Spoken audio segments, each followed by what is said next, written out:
Welcome to the deep dive. Great to be here. Today, we're ripping open a market research report. Specifically, we're diving into the Global Sealers Market Report 2025 from Cognitive Market Research. Right. Our mission, as always, is to unpack the surprising facts, the key numbers, and the must-know insights from this source material just for you. Sounds good. Okay, let's unpack this. And here's where it gets really interesting right off the bat. Mhm. This report isn't just about, sealers for roads and buildings. No, it's broader than you might think. It's also talking about medical devices. That's right. It really highlights just how broad the category of sealers actually is. I mean, at its core, we're talking about specialized materials, right? They create a protective barrier on surfaces. Yeah. Their main job is basically shielding things from, well, chemicals, moisture, air, contaminants, anything that can cause wear and tear. So, durability. Exactly. They're absolutely crucial for extending durability and boosting performance across just a vast array of applications. You might first think pavement, sure, but the report quickly shows us it's much, much more.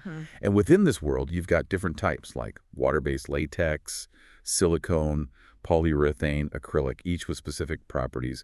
Silicone offers flexibility. Acrylic is great for UV resistance, that sort of thing. So, way beyond just slapping some stuff down to keep water out then. These are like high-performance materials. Definitely. And this report, it paints a global picture of this market. What are the headline numbers telling us? Okay, so the report estimates the global sealers market is valued at USD 640 million right now in 2025. 10.6 billion, okay. But that's just the starting point. Looking ahead, the report projects some pretty significant growth, largely driven by the boom in global construction and building activity. Right. They forecast sales reaching USD 731 million by 2033. Wow, that's a jump of over $6 billion in under a decade. Exactly. If we connect this to the bigger picture, that represents a compound annual growth rate, or CAGR, of about 5.90% from 2025 to 2033. 5.9%. Steady. Yeah, what's fascinating here is seeing that steady, anticipated expansion projected over almost a decade. It really suggests a market with some strong underlying drivers. Okay, let's dig into the different kinds of sealers the report covers. It segments the market by product types: coal tar, acrylic, bitumen, and asphalt, and then just others. Is there a clear leader among these? Absolutely. The report points to coal tar likely dominating the market share currently. Okay, why is that? Well, when you think about its typical applications like large-scale pavement, parking lots, driveways, it kind of makes sense. Coal tar sealers are known for their durability, their resistance to water and harsh conditions, and importantly, their affordability. Right, the cost factor. Yeah. They've been a go-to for those traditional heavy-duty projects for a long time, sort of the workhorse. Okay, so coal tar is the big player today, but I think I saw acrylic mentioned as the fastest growing segment in the report. You did. Seems like a bit of a tension there. Old reliable versus the rapid newcomer. That's a really interesting dynamic the report highlights, actually. Yeah. Acrylic sealers are primarily water-based, Uh-huh. which gives them a key advantage in today's market. They're generally considered more environmentally friendly compared to some older solvent-based options. Oh, okay. The green angle. Exactly. Yeah. They're gaining traction in both residential and commercial areas, especially for more, let's say, aesthetic applications like stamped concrete or decorative surfaces where you want a nice finish, maybe a glossy sheen. Right. But you also need protection against UV rays, moisture, stains, So it looks better too. potentially, yeah. And this rapid growth in acrylic isn't just a preference shift. The report suggests it's significantly fueled by increasing consumer awareness about, non-toxic products. Mm-hmm. And, critically, government regulations actively pushing for environmentally compliant materials. So regulations are really steering the ship here. It seems that way. It raises that important question. How much is regulation truly shaping which materials gain market share? It feels significant.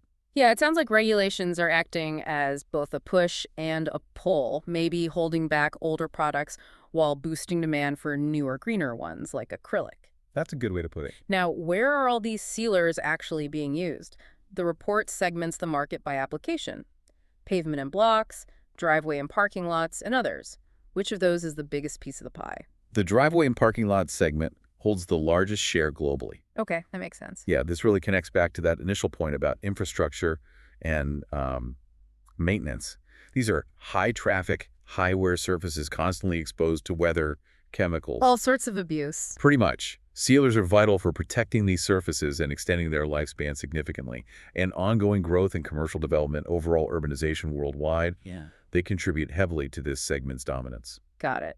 And is there a fast-growing application area similar to acrylic in the product types? Yes, the report notes the pavement and blocks segment is expanding quite rapidly. Pavement and blocks. What's driving that? Well, this growth seems closely tied to the rising popularity of decorative blocks and pavers in landscaping, both for homes and public spaces. Ah, like patios and walkways. Exactly. People want attractive outdoor areas, but those surfaces need protection too, right? Sure. The report specifically links this growth to an increasing global focus on green infrastructure and sustainable urban development. It mentions governments and developers investing in eco-friendly paving options for things like sidewalks, plazas, public squares. Okay, interesting. So we've got the market size, the types of sealers, where they're used. Let's zoom out a bit. What are the biggest forces really driving this global market forward, and what's potentially holding it back? Right. The report highlights a few key drivers. As we mentioned, construction and building activities are huge. Can't build without sealing something, probably. Pretty much. Rapid urbanization, population growth globally, means constant building, and sealers are essential in floors, roofs, walls, you name it. Anywhere you need to protect a surface or seal a joint. Mm-hmm. The report even throws out a number. Global construction output is expected to hit a massive USD 15.5 trillion by 2030. 15 trillion. Wow. Yeah, led by giants like China, the US, and India. So huge underlying demand from construction. And all of that building requires sealers. Got it. Exactly. Now, going back to our initial hook, remember the medical devices. Yeah. Still seems a bit random. Well, it's a surprising driver the report points to. Uh-huh. Developments in surgical device technology. Yes, sealers in the form of advanced medical adhesives or sealants used within these technologies are actually contributing to market expansion. Huh. Like what? The report gives examples like 3M's new medical glue designed for extended wear, Right. or Medtronic getting approval for a robotic surgery system, or Olympus's energy devices used in surgery. It just shows sealers aren't confined to, roads and bridges. Medical adhesives contributing to the global sealers market alongside asphalt. That really is counterintuitive, but fascinating. It really broadens your perspective on what this market actually covers. For sure. Any other drivers? The report also mentions a growing focus on vehicle safety and electrical system efficiency as another driver. Ah, automotive. Yeah, indicating the automotive sector, especially maybe with the rise of electric vehicles needing specific sealing solutions, is another area demanding specialized sealers. Okay. So lots of tailwinds pushing this market forward. But the report also mentions speed bumps, right? Restraints on growth? Yes, absolutely. The main restraints identified are generally tied to environmental regulations. Back to regulations again. Yep. Those increasing rules globally, particularly strong in North America and Europe, apparently regarding things like volatile organic compounds or VOCs Right, VOC. and other environmental concerns, are limiting the growth potential for certain, let's say, older types of sealers, especially the solvent-based ones. Makes sense. Anything else? Also, price fluctuations. The report mentions that high price volatility for the basic raw materials needed to make sealers can introduce uncertainty and potentially hinder broader adoption if prices spike unexpectedly. Okay, so material costs can be a factor. It sounds like regulations are this powerful force shaping the market from both sides, driving demand for new products while maybe restricting the old ones. That seems to be a key dynamic, yes. Beyond these drivers and restraints, what are the big trends the report sees shaping the future? What's next? Well, a major trend that reinforces those drivers is the increasing investment in developing economies. Okay. Where specifically? The report sees significant growth opportunities in emerging nations, particularly across Asia-Pacific. Think China and India again, but also South America and the Middle East and Africa. Right. They're seeing substantial infrastructure investment, which often translates to faster growth rates for the sealers market compared to maybe more established mature markets in North America or Europe. And I assume that trend towards greener products we discussed earlier is a major force here too. Still pushing things. Oh, absolutely. That's probably the other dominant trend. The continuing and growing demand for sustainable, green, and low VOC products. Driven by consumers. Or regulations, or both. Both, it seems. It's directly fueled by consumer preference for environmentally friendly options, but it's also strongly reinforced by strict regulations from bodies like the EPA in the US, REACH in Europe, and through green building certifications like LEED. Gotcha. The report really highlights this as a significant opportunity for manufacturers to, innovate and really lean into developing and marketing more sustainable sealing solutions. It fits right in with the whole green building movement. Let's zero in on the regional picture then. Where is this market strongest geographically, and where is that rapid growth actually happening? Okay, region-wise, the report clearly points to Asia-Pacific dominating the global market in 2025. Dominating by how much? It accounts for about 37% of the total revenue, so putting it around USD 336.80 million. Wow, over a third. Yeah. But it's not just the largest. It's also projected to have the fastest growth rate, with a TGR of 7.8% through 2033. 7.8%. That's quite a bit higher than the global average you mentioned earlier. It is, and this is driven by, its massive construction boom, rapid urbanization, and a strong push for energy-efficient buildings, plus growth in automotive sealers, including for electric vehicles. And which countries are leading that? Countries like China and India are major drivers, no surprise there. The report notes India actually showing the highest individual country CGR listed, at a very impressive 9.7%. Nearly 10% growth per year in India alone. Okay, how do North America and Europe stack up against that? North America is the second largest market.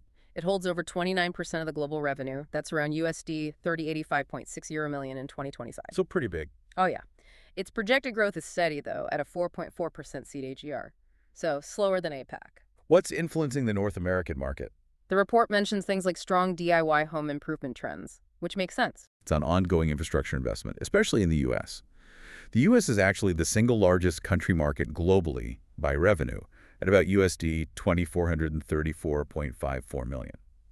Canada also plays a role, influenced by its packaging industry and, again, environmental regulations. Okay.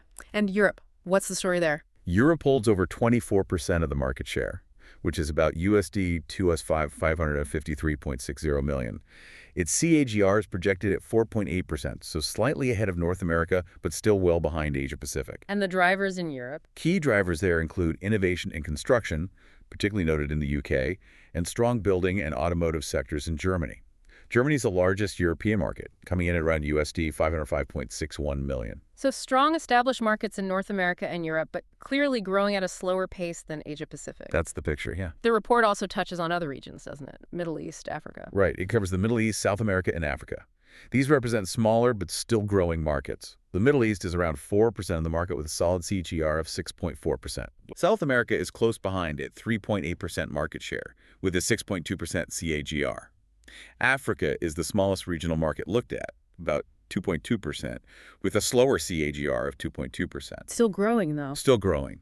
And the report provides some specific country examples in these regions, too, highlighting how local industries like, say, the oil and gas sector in Nigeria and Qatar, or car manufacturing in Turkey and South Africa influence the demand for sealers locally. It's fascinating to see how these specific industries and even local development projects contribute to the bigger global market picture. Definitely shows the complexity. The report also mentions the companies involved in this space.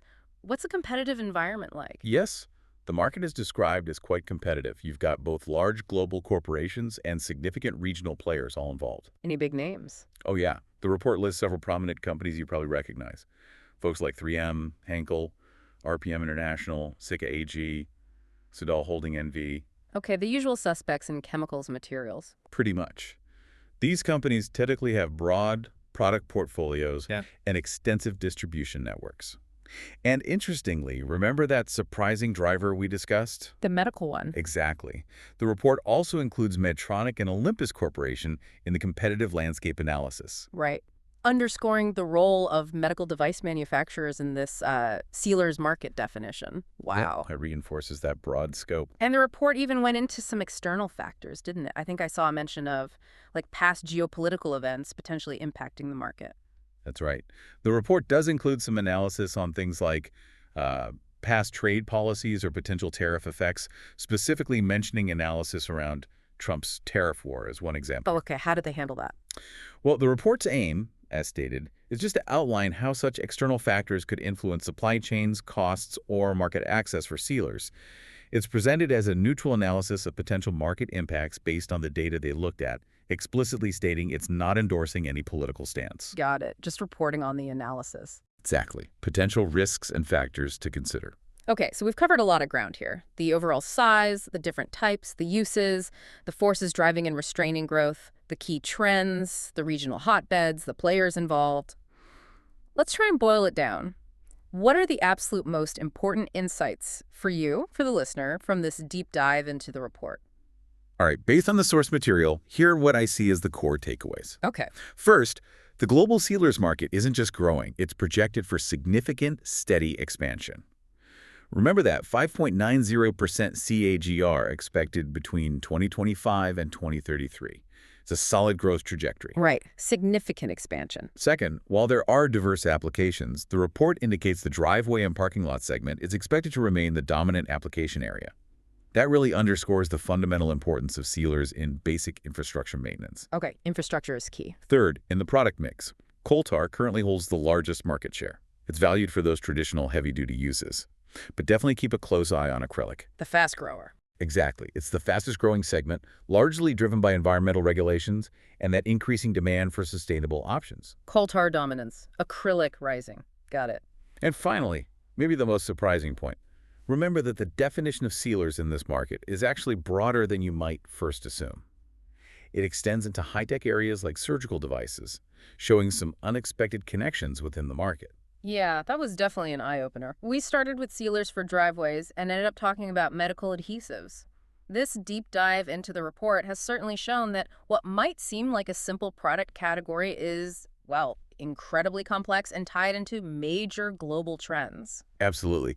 The insights really highlight how this market is influenced by everything from massive urbanization and infrastructure projects to stringent environmental regulations and even advancements in seemingly unrelated fields like medical technology. Understanding these dynamics gives you a much richer picture of a maybe hidden but really essential industry. So next time you walk on a newly paved sidewalk, pull into a well-maintained parking lot, maybe admire a decorative patio, or perhaps even encounter advanced medical equipment, take a moment. Consider the unsung role that these specialized materials called sealers play in protecting and enhancing them. Think about that projected multi-billion-dollar growth, the tension between old materials and new sustainable ones, and how technology keeps expanding where sealers are needed. Given all that, what new, unexpected applications might we see sealers play a crucial role in next?